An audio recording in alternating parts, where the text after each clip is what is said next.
Hello and welcome back to the channel. In today's video I'm going to be sharing with you how to cut this built-up neckline blouse with side draping. So if this is something you like, please don't forget to hit on the subscribe button, give this video a thumbs up. So let's dive right into today's video. To start, I've gone ahead to mark out all my basic measurement that I need, and if you notice, I have about 4 inches after or before the starting line. So I'll go ahead and label my pattern as shoulder to bust, shoulder to under bust, and waistline. So for the blouse length, I added 5 inches after my waistline.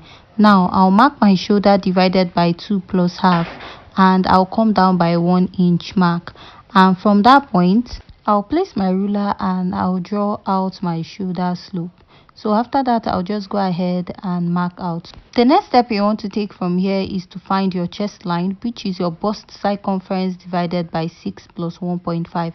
Mine is 7 inches. I made a mark on that point and I'm going to draw out a straight line. Your armhole is also known as your chest line. So here I'm going to mark what I have on the shoulder. Go ahead to place this and I'll connect. After that, I'll be dividing here into 2 and I'll come out by ½ inch. Now at this point, I'll go ahead and mark my bust circumference divided by 4, and I'll go ahead to connect this all the way to the upper part. After I'm done connecting, I'll just go ahead and use my marker to outline this. After I'm done outlining, I'll go ahead to mark my basic darts. First, I'll be marking my nipple to nipple divided by 2.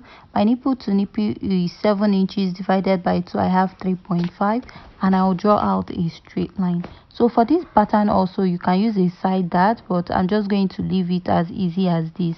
I'll mark ½ inch on both sides, come down by 4 inches, and on top I'll come down by 1 inch. This is just to draw out my basic dart intake, and I'll take this up and then extend this all the way to the lower part of the pattern. After I'm done marking this, next I'll just go ahead to use my marker to mark this out to make it more visible for you to see. The next step I'll take here now is to insert my body measurement. I'll mark my bust circumference divided by 4, add my sewing allowance because there's no dart at that point. Here I'll mark my under bust circumference divided by 4, measure the little dart intake, replace and add my sewing allowance. Mark my waist circumference divided by 4, measure the dart intake, replace and add my sewing allowance. Now at the top length, I'll mark my hip circumference divided by 4, and I'll add back my sewing allowance at that point because there's no dart intake at the lower part.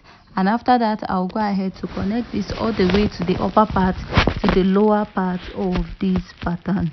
After I'm done connecting, I'll go ahead to cut this out first.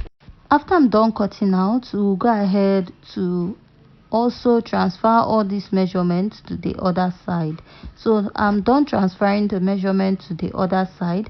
Now from this point, I'll extend my neckline by ½ inch, which is I'm using a basic neckline of 3.5 inches for this point. So on that 3.5 inches point, I'll extend this line all the way up. So I forgot to mention the length or the width of the built-up collar I'm using is 4 inches. That is 4 inches after your shoulder point. So now at this side, I'll come in by 2.5 inches, and at the upper part I'll come in by 0.5 inches. Then I'll just go ahead to connect those lines. This is to make sure that the collar at the upper part will sit very well at the neckline. So I'll also repeat it here. Mark out 0.25 at the lower part, and at the upper part I'll go in by ½ inch, and after that I'll go ahead to connect this back. Now from this side of the neckline, I'll come in by 1 inch and I'll just blend it in, and I'll be taking this down. So after here, I'll mark about 3 inches depth for the neckline, and I'll slant it a bit. I'll not take it straight, I'll slant the neckline. Here I'll come in by ½ inch, and from that point I will curve it a little, and I'll be taking it all the way down, creating like a slope at that point. And Here I'll just extend it all the way to the other side, meeting the neckline. I'll go ahead and divide my armhole into two and I'll connect. So this is what I have on this side of my pattern. So if I have any need to adjust when I'm sewing, I'll go ahead to do that. So after I'm done marking this out, we'll head over to the lower part. From here I'll come up by 1 inch and I'll mark, come up by 1 inch at this point also. After that, I'll go ahead to extend this at the lower side. So while extending my blouse, to have that pointy effect, I added 2 inches extra after my shoulder to waist plus 5 inches. I added extra 2 inches, making it 7 inches at that part to create that slightly pointy effect. So when I'm cutting this out, I'll just use my scissors to readjust that point a bit, because what I feel like what I have there is not exactly. So I'll just go ahead and cut out this dart. So for this dart, you'll be blending it in and you'll be using your sellotape to hold it. So if you're finding it difficult to cut it this way, you can go ahead to add a buzz dart by the side so that it will be easy for you to cut the dart open, because opening the dart by the side might help the dart at the middle of your pattern or at the nipple to nipple line. So I'll just go ahead and I'll cut this open and I'll blend it, because you don't actually need a dart on the pattern. After readjusting this part, I'll go ahead also to readjust the other side. I'll cut it open before we go ahead to slash this side, and we'll be using a slash and spread method for this. So now to create this slash, I'll be looking at what we have on the thumbnail. So if you notice, there's like a little pleat at this point. I'll just mark 2 inches after my nipple point and I will stop.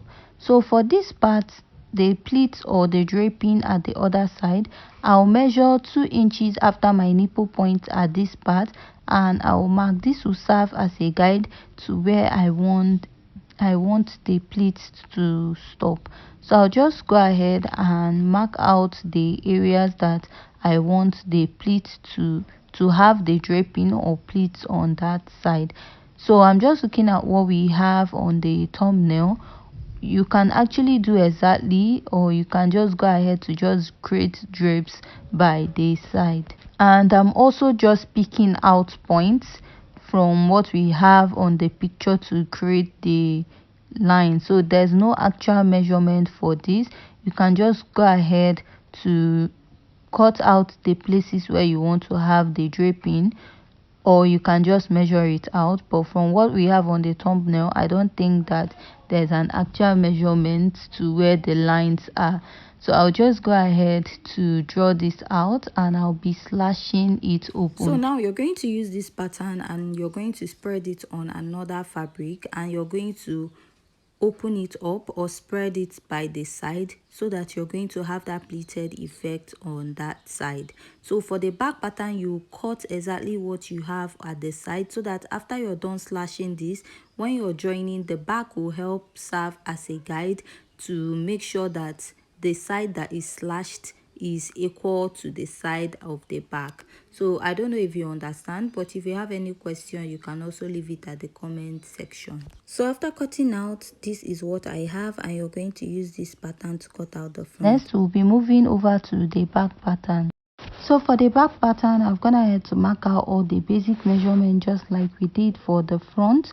The only difference is that I have a zipper of 1.5 inches in front, and I also added 5 inches to get my top length. So now we'll start from the neckline. I'll mark the 3.5 inches neckline, then go ahead to draw out a straight line, and here I'll come in by half and then go out by 0.25 and I'll connect. This is to make the neckline sit very well.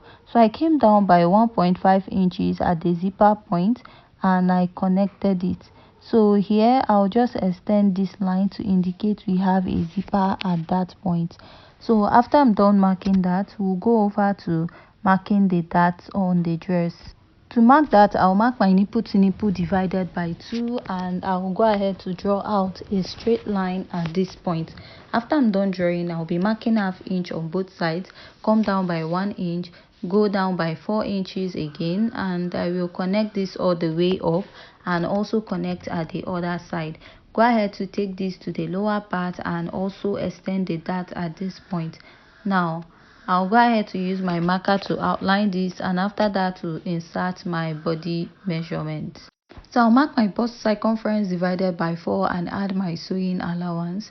Mark my waist circumference divided by 4, measure the dart intake, replace, and add my sewing allowance.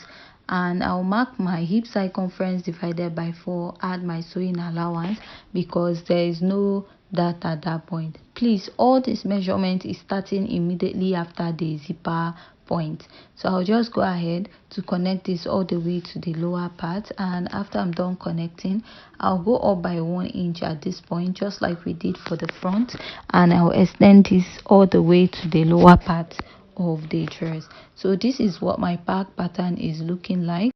You'll be using this back pattern for both sides of the back. So after this, I went ahead to mark ½ inch at the waistline. I'll extend it to get rid of the bulginess at the back. So the sides of the back, when you're joining it to the front, you're going to use it to pleat the side that has a gathers or a draping by the side, so that the two sides, both at the front and the back, will be meeting. And you're not going to slash the back. Just like I said, the back will be serving as a guide to join that side that has draping. So after I'm done cutting out, this is what I have. See you in our next video. Thanks.